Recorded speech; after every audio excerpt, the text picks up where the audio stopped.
બનાસકાંઠામાં મંત્રી ઋષિકેશ પટેલના વરદ હસ્તે જિલ્લા કક્ષાના 76મા પ્રજાસત્તાક પર્વની કરાઈ શાનદાર ઉજવણી। વિવિધ સાંસ્કૃતિક કૃતિઓ અને દેશભક્તિના ગીતોથી સમગ્ર વાતાવરણ દેશભક્તિના રંગે રંગાયું।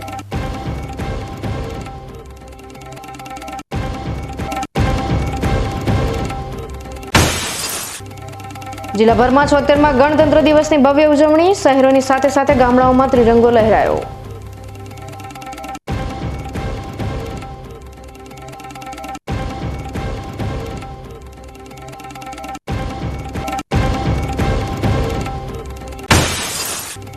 બાબરસોઈ ગામ હાઈવે રોડ પર દારૂ ભરેલી ગાડીએ મારી પલટી। હાઈવે વિસ્તાર દારૂથી રેલમછેલ।